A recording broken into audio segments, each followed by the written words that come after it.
Sekarang Mas Riko, ada satu quote dari Mas Riko yang ingin saya tanyakan. Berdoalah seperti seorang pecinta, bukan seorang pengemis. Bila engkau berdoa dari basis kekurangan, ya jelas pengemis. Basismu harus benar. Nah, tolong dijelasin dulu tentang ini, Mas. Oke.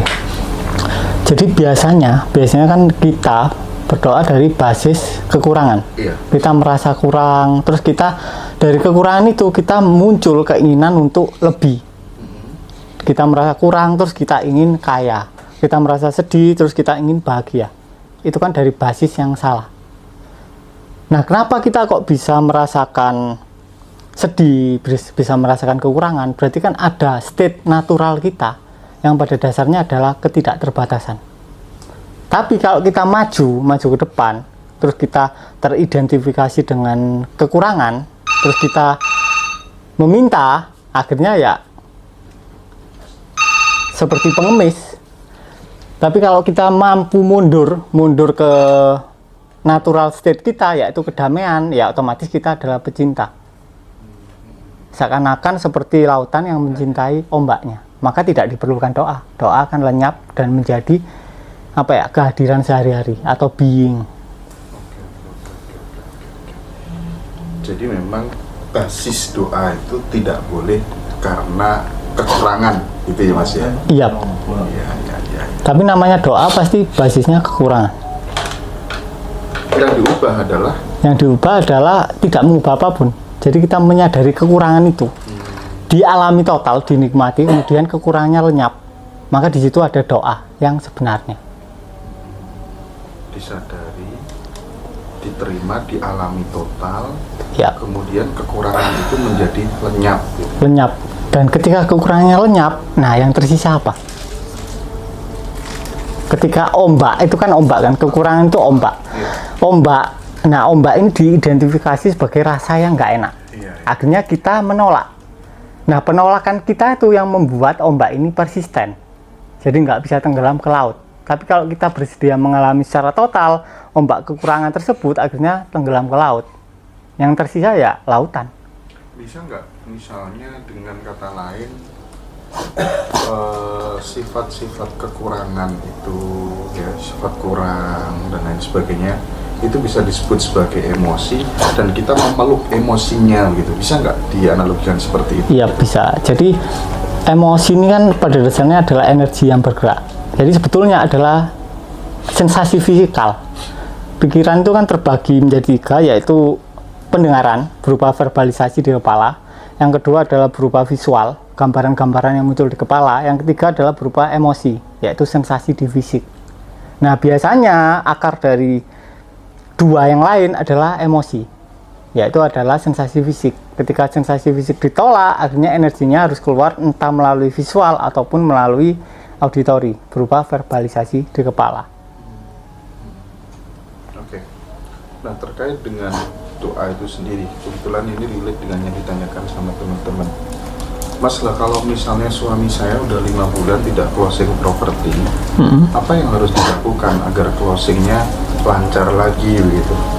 Nah biasanya kan marketing ini kendalanya adalah dia pasti mengalami penolakan dari orang, dan akibatnya akhirnya dia terjebak di dalam rasa penolakan atau rasa tertolak. Nah ketika dia merasa tertolak, akibatnya dia akan looping tertolak terus menerus.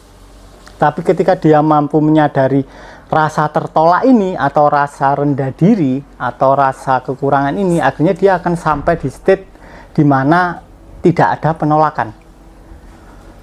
Intinya adalah basis bekerjanya ada di mana. Kalau basis bekerjanya dari rasa tertolak, kemudian dia berusaha melenyapkan rasa tertolak, ya pasti tidak akan berhasil. Sama kayak namanya siapa Om Joko? Pak Hoho ya. Nah Pak Hoho itu sama properti, terus dia itu terbiasa mengalami penolakan, akhirnya kayak apa ya, emosinya itu negatif, dia pendem.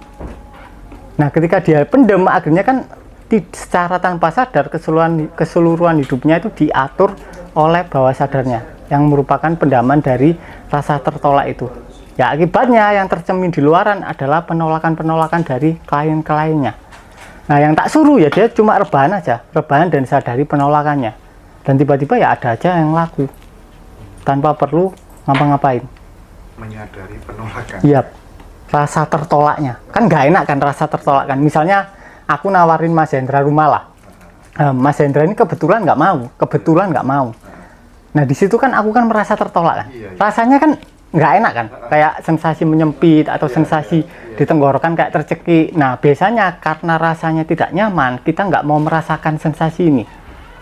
Nah ketika tidak mau kita tolak, kita kan ngiranya sensasinya lenyap, padahal nggak, malah tertimbun ke area lebih dasar, terutama di jari-jari kaki maupun di ulu hati. Dan ketika tertimbun secara tanpa sadar, sensasi ini akan mengatur semua reaksi di dalam kehidupan duniawi.